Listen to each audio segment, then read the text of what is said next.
Hello friends, ഞാൻ അനിറ്റ. ഇത് നമ്മുടെ വറ്റൽമുളകാണ്. ഇത് ഉണങ്ങിയെടുത്തേക്കുന്നതാണ്. ഇത് നമുക്ക് പൊടിയാക്കാനുള്ളതാണ്. അപ്പോൾ നമ്മുടെ എനിക്ക് ആവശ്യത്തിനുള്ള മുളക് പൊടി ഞാൻ തന്നെ ഉണ്ടാക്കിയെടുക്കുകയാണ് ചെയ്യുന്നത്. പല പ്രാവശ്യമായിട്ട് നമ്മുടെ പച്ചമുളക് ചെടിയിൽ നിന്ന് പഴുത്ത മുളകൾ പറിച്ചു വയ്ക്കും. എന്നിട്ട് അതെല്ലാം കൂടെ കുറച്ചായി കഴിയുമ്പോഴേക്കും നമ്മൾ പൊടിച്ചെടുക്കുകയാണ് ചെയ്യുന്നത്. ഇത് നമ്മുടെ പച്ചമുളക് ചെടിയിൽ കുറേ പഴുത്തതുണ്ട്. നമുക്കത് പറിച്ചെടുക്കാം. എന്നിട്ട് ഞാൻ വെയിലത്ത് വെച്ച് അങ്ങ് ഉണക്കിയെടുക്കുകയാണ് ചെയ്യുന്നത്. പച്ചമുളക് നമുക്ക് ആവശ്യത്തിന് പച്ചമുളക് എടുക്കാം.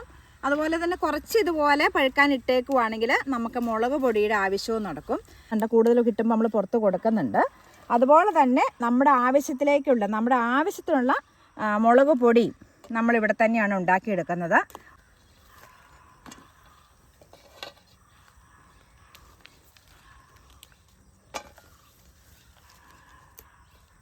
ഇതൊന്ന് കഴുകിയെടുക്കും കേട്ടോ. നമ്മൾ ഈ വെള്ളമൊക്കെ നനയ്ക്കുമ്പോൾ അതിനകത്തുനിന്ന് മണ്ണൊക്കെ തെറിക്കാറുണ്ട്. അപ്പോൾ അതുകൊണ്ട് പച്ചയ്ക്ക് തന്നെ നമ്മളിന്ന് കഴുകിയെടുക്കും.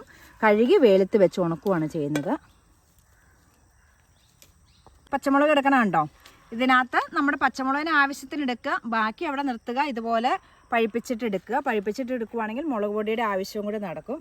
അപ്പോൾ ഇതിപ്പോൾ എളുപ്പമാണല്ലേ, രണ്ട് കാര്യം നമുക്ക് ഒരേ സമയത്ത് നടക്കും. അതുപോലെ തന്നെ നല്ല കളർ വന്നില്ലെങ്കിൽ ഈ മുളകിന് കളർ കിട്ടില്ല.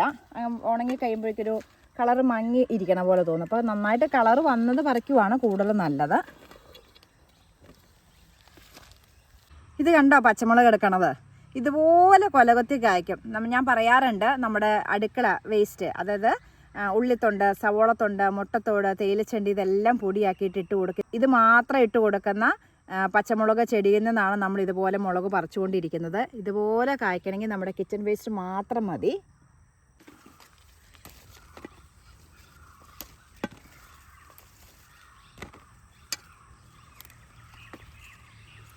ഇത്രയും കളറായത് പറിക്കില്ല. ഈ കളറായതൊക്കെ പറിച്ച് കഴിയുമ്പോൾ വെയിലത്ത് വെച്ച് ഉണക്കി കഴിയുമ്പോഴേക്കും ഇതിൻ്റെ കളർ കുറഞ്ഞു പോവും.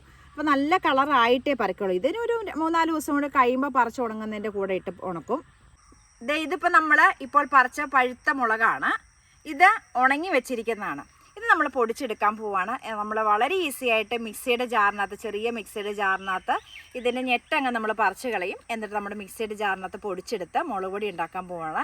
നമുക്ക് ആവശ്യമായ പച്ചമുളക് നമ്മുടെ വീട്ടിൽ തന്നെ ഉണ്ടാക്കിയെടുക്കണം. കാരണം വിഷരഹിതമായിട്ട് തന്നെ ഉണ്ടാക്കിയെടുക്കാൻ പറ്റും. അതുപോലെ തന്നെ മുളക് പൊടിയും നമ്മുടെ വീട്ടിൽ തന്നെ ഉണ്ടാക്കുന്നതാണ് ഏറ്റവും നല്ലത്. അതുപോലെ കുറച്ച് ചീനി നടുവാണെങ്കിൽ, കുറച്ച് പച്ചമുളകിൻ്റെ തൈ നടുവാണെങ്കിൽ നമുക്കിതുപോലെ ഉണ്ടാക്കിയെടുക്കാൻ സാധിക്കും. നമുക്കിതൊന്ന് പൊടിച്ചെടുക്കാം. അപ്പോൾ അതേ നോക്കിക്കേ, നമ്മുടെ വറ്റൽമുളക് ഉണങ്ങിയത് മിക്സിയുടെ ചെറിയ ജാറിൽ പൊടിച്ചെടുത്തിട്ടുണ്ട്. നോക്കിക്കേ, ഇത് കണ്ടോ? അപ്പോൾ വീട്ടിൽ തന്നെ ഇതുപോലെ മുളക് പൊടി നമുക്ക് ഉണ്ടാക്കിയെടുക്കാൻ സാധിക്കും. ഇത് നമ്മൾ ഒരു ടിന്നിലേക്ക് നമ്മൾ ഇട്ട് അടച്ചു വയ്ക്കും.